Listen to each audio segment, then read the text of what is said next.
Hi guys, this is Manish Kumar. Welcome to my channel short notes by MK. तो guys, इस channel पर आपको UPS से रिलेटेड इंपॉर्टेंट शॉर्ट नोट्स मिल जाएंगे। और गाइस, अगर आपको जो है नोट्स है वो पीडीएफ फॉर्म में चाहिए तो आप मेरे टेलीग्राम चैनल पर भी जो है ज्वाइन हो सकते हैं। लिंक आपको डिस्क्रिप्शन में मिल जाएगा, वहाँ पर आपको ये सारे नोट्स मिल जाएंगे। तो गाइस, आज की इस वीडियो में मैं आपको सेडिशन लॉ के बारे में बताऊँगा, यानी राजद्रोह क्या है। आज हम इसके बारे में जानेंगे। तो गाइस, टॉपिक आपका जीएस पेपर 2 के प्रोस्पेक्टिव से काफ़ी इंपॉर्टेंट हो जाएगा। वहाँ आपको बहुत सारे टॉपिक्स देखने को मिलेंगे, जैसे government policies and intervention, fundamental rights, Indian constitution. तो इनसे आप रिलेट कर सकते हो। तो सबसे पहले यहाँ पर जो ये सेडिशन लॉ है, जिसको राजद्रोह भी बोला जाता है, इस लॉ का हिस्टोरिकल बैकग्राउंड क्या है, इतिहास क्या है, उसको हम पहले समझते हैं। सेडिशन लॉ को सबसे पहली बार इनेक्ट किया गया, लाया गया 17th सेंचुरी इंग्लैंड के अंदर। वहाँ पर जो अंग्रेज थे, इनका मानना है कि जो सरकार होती है, सरकार के रिगार्डिंग जो ओपिनियन होता है वो हमेशा अच्छा ही होना चाहिए। जो भी अगर गलत ओपिनियन रखेगा या सरकार का क्रिटिसिज्म करेगा तो उसके ऊपर इस सेडिशन लॉ के चार्जेस लगाए जाएंगे। वो एक तरीके से देशद्रोही कहलाएगा। तो इस प्रकार से यहाँ पर ये कॉन्सेप्ट लाया गया अंग्रेज़ों के थ्रू। उसके बाद यहाँ पर जो ये लॉ है, इसको ओरिजिनली ड्राफ्ट किया गया 1837 में बाय थॉमस मैकले। और उसके बाद ये जो थॉमस मैकले थे, ये ब्रिटिश हिस्टोरियन पॉलिटिशियन थे। देन उसके बाद यहाँ पर आप कह सकते हो कि सेक्शन 124A को लाया गया 1870 में। 1870 में सेक्शन 124A को लेकर आए हम लोग एक अमेंडमेंट के थ्रू, और यहाँ पर ये काम किया गया सर जेम्स स्टीफन के थ्रू। तो इसके बारे में आप याद रख सकते हो। और यहाँ पर फिर उसके बाद अगर हम बात करें भारत के अंदर आज के टाइम पर सेडिशन लॉ की क्या सिचुएशन है, तो आज के टाइम पर जो ये सेडिशन है, ये एक अपराध है, एक क्राइम है। राजद्रोह या देशद्रोह एक क्राइम है। ये कहाँ पर मेंशन्ड है, तो इंडियन पीनल कोड के अंदर सेक्शन 124A के अंदर ये बताया गया है। आपको मालूम होगा हमारे पास इंडियन पीनल कोड यानी आईपीसी और क्रिमिनल प्रोसीजर कोड है। तो गाइज़, इंडियन पीनल कोड में सारी धाराएं मेंशन होती हैं, और वहीं क्रिमिनल प्रोसीजर कोड में यानी सीआरपीसी में इसके अंदर सारे प्रोसीजर मेंशन होते हैं कि कैसे यहाँ पर सजाएं देनी है, यानी पनिशमेंट देनी है। तो इसके बारे में भी आपको पता होना चाहिए। पर बाय द वे, अभी आपको इतना डीप जाने की ज़रूरत नहीं है। अभी आप सिर्फ इतना याद रख सकते हो कि आईपीसी के सेक्शन 124A के अंदर यहाँ पर ये सेडिशन एक बेसिकली क्राइम बोला गया है। यहाँ पर ये एक अपराध है। अब ये अपराध में सेक्शन 124A आखिरकार बोलता क्या है, तो देखो, इसके अंदर सेडिशन को बोला गया है, सेडिशन एक ऑफेंस है, एक अपराध है, जब एक व्यक्ति बोलकर, लिखकर, अपना रिप्रेजेंटेशन देकर, साइन कर कर और अलग भी तरीके से सरकार के अगेंस्ट में हेटरेट फैलाता है, सरकार के अगेंस्ट में नफ़रत फैलाता है, तो उस चीज़ के रिगार्डिंग क्या होगा, उस व्यक्ति के ऊपर सेडिशन के चार्जेस लगा दिए जाएंगे। तो इसके बारे में आप याद रख सकते हो। पर गाइस देखो, एक जेन्युइन क्रिटिसिज्म है, तो वहाँ पर आप कर सकते हो कि हाँ बिल्कुल यहाँ पर ये बात उठाने वाली है सरकार के अगेंस्ट में। तो वहाँ पर क्या होगा गाइज़, आप बिल्कुल वहाँ पर वो चीज़ कर सकते हो। लेकिन गाइज़, अगर आप बिल्कुल अगेंस्ट में बोलते हो और उसका कोई लॉजिक नहीं है, और यहाँ पर आप कह सकते हो रियलिटी में वो एक तरीके से देश के खिलाफ जा रहा है, तो उसके रिगार्डिंग जो है सेडिशन के चार्जेस लगाए जाते हैं। लेकिन आज के टाइम पर क्या हो रहा है कि इसका काफ़ी ज़्यादा गलत इस्तेमाल हो रहा है। जो यहाँ पर लोग सही ओपिनियन भी उठा रहे हैं, लोग सरकार को क्रिटिसाइज़ कर रहे हैं, उनके ऊपर भी ये काफ़ी ज़्यादा सेडिशन के चार्जेस लग रहे हैं। इसको देखते हुए सुप्रीम कोर्ट ने भी ये बोला है कि ये जो सेडिशन लॉ है, इसका काफ़ी ज़्यादा गलत इस्तेमाल होता हुआ नज़र आ रहा है। लगातार इसका जो है गलत यूज़ बढ़ गया है। अब यहाँ पर मान लो किसी व्यक्ति के ऊपर सेडिशन के चार्जेस लगाए गए, तो उसको क्या पनिशमेंट मिलेगा। सबसे पहली बात तो ये यहाँ पर एक नॉन बेलेबल ऑफेंस है, और जो भी पनिशमेंट मिलता है सेक्शन 124A के अंडर में, यहाँ पर आप कह सकते हो वो है जेल।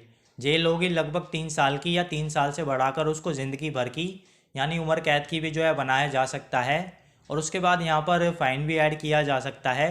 प्लस वो व्यक्ति गवर्नमेंट जॉब से दूर रहेगा, प्लस उसके पास कोई पासपोर्ट नहीं रहेगा, और जब जब कोर्ट बुलाएगा उसको तब तब यहाँ पर कोर्ट के चक्कर काटने पड़ेंगे। प्लस अब यहाँ पर जो ये सेडिशन लॉ है, इसके रिगार्डिंग हमने देखा कि हाँ ये क्या कर रहा है, कहीं ना कहीं यहाँ पर सरकार के रिगार्डिंग आप कुछ हेट्रेड नहीं फैला सकते हो, हमारे नेशन के खिलाफ कुछ नहीं बोल सकते हो। उसके बेसिस पर यहाँ पर ये सेडिशन लॉ काम कर रहा है। लेकिन दूसरी तरफ अगर हम देखें तो सेडिशन लॉ के बहुत सारे इश्यूज़ हैं, बहुत सारी प्रॉब्लम्स हैं। पहली प्रॉब्लम है relic of colonial era. Relic मतलब यहाँ पर आप कह सकते हो कि अपनी छाप छोड़ गया है कॉलोनियल एरा। कॉलोनियल एरा मतलब जो अंग्रेज़ों का टाइम था, यहाँ पर ये अपना एक तरीके से निशानी छोड़ गए हैं।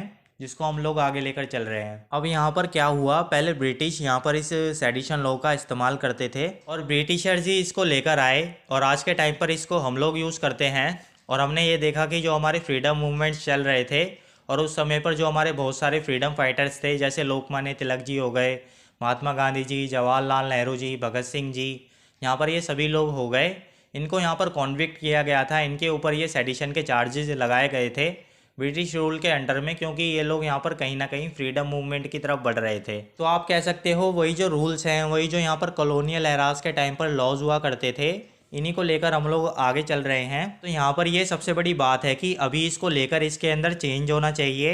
ये यहाँ पर इसके अंदर सबसे बड़ा क्रिटिसिज्म देखने को मिलता है। दूसरा यहाँ पर क्या है, इसका इशू ये है स्टैंड ऑफ कॉन्स्टिट्यूएंट असेंबली।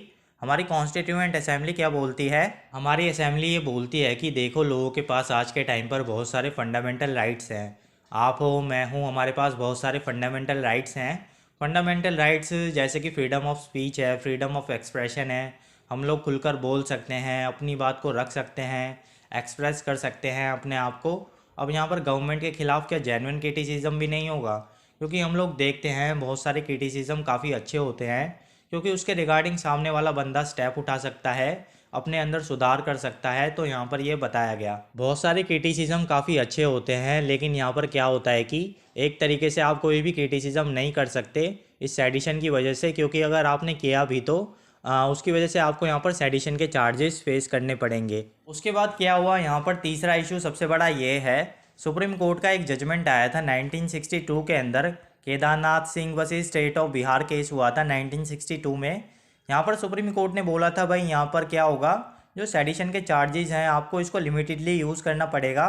ऐसा नहीं है आप हर केस में यहाँ पर सेडिशन का यूज़ कर रहे हो। लेकिन हो क्या रहा है, आज के टाइम पर इसका बहुत ज़्यादा इस्तेमाल हो रहा है, किसी के ऊपर भी बिना सोचे समझे सेडिशन के चार्जेस लगाए जा रहे हैं। तो उसकी वजह से कहीं ना कहीं सुप्रीम कोर्ट का जो जजमेंट है उसकी डिसरिस्पेक्ट हो रही है, ऐसा यहाँ पर बोला गया। इसका तीसरा इशू ये है। और प्लस अगर हम बात करें, रिसेंटली अभी बहुत सारे डेवलपमेंट्स देखने को मिले हैं। फरवरी 2021 की बात है, मतलब पिछले साल फरवरी में क्या हुआ था, सुप्रीम कोर्ट ने एक पॉलिटिकल लीडर को प्रोटेक्ट किया था, प्लस 6 और सीनियर जर्नलिस्ट थे जिनको प्रोटेक्ट किया गया था अरेस्ट से, क्योंकि उनके ऊपर यहाँ पर सेडिशन के चार्जेस लग गए थे और एफआईआर रजिस्टर कर दी गई थी। क्यों? क्योंकि उन्होंने यहाँ पर कुछ अनवेरीफाइड न्यूज़ को शेयर कर दिया था, बस ट्वीट कर दिया था उनको, तो उसके बेसिस पर यहाँ पर उनके ऊपर ये चार्जेस लग गए थे। उसके बाद जून 2021 के अंदर फिर से एक केस उठता है। सुप्रीम कोर्ट ने फिर से यहाँ पर लगभग 2 तेलुगु लैंग्वेज न्यूज़ चैनल को बचाया था, क्योंकि यहाँ पर आप कह सकते हो जो आंध्र प्रदेश की सरकार है वो यहाँ पर इन चैनल्स के ऊपर सेडिशन के चार्जेस लगा चुकी थी। उनका कहना ये था कि जो ये चैनल हैं ये कहीं ना कहीं ये बता रहे हैं कि सरकार ने कोरोना को सही से नहीं संभाला है, सरकार ने यहाँ पर कोरोना को सही से टैकल नहीं किया है। तो आप कह सकते हो कहीं ना कहीं जो जेन्युइन क्रिटिसिज्म है वो तो दिखना चाहिए था। तो सुप्रीम कोर्ट कहता है कि यार जो ये जेन्युइन क्रिटिसिज्म है इसके ऊपर आप सेडिशन के चार्जेस नहीं लगा सकते हो। तो इसी वजह से यहाँ पर जो ये सुप्रीम कोर्ट है इसने बोला कि इसका जो मिसयूज़ है, इसका जो गलत इस्तेमाल है वो काफ़ी ज़्यादा बढ़ चुका है। तो इसके बारे में यहाँ पर बात की गई है। तो गाइज़ यही था हमारा टॉपिक सेडिशन लॉ। होपफुली जो है आपको सारी चीज़ें समझ में आ गई होंगी। अगर वीडियो अच्छी लगी हो तो लाइक कमेंट शेयर ज़रूर कर दीजिएगा, साथ ही साथ चैनल को भी जो है ज़रूर सब्सक्राइब कर लेना गाइज़। और एक और चीज़ गाइज़, अगर आपको जो ये नोट्स है वो PDF फॉर्म में चाहिए तो आप मेरे टेलीग्राम चैनल पर भी जो है ज्वाइन हो सकते हैं, लिंक आपको डिस्क्रिप्शन में मिल जाएगा। और गाइज़ अगर आपको कोई क्वेरी आती है या कोई क्वेश्चन पूछना हो तो आप मेरे को इंस्टाग्राम पे भी जो है कांटेक्ट कर सकते हैं, लिंक आपको डिस्क्रिप्शन में मिल जाएगा मेरी ID का। So guys that's for all today, thanks for watching.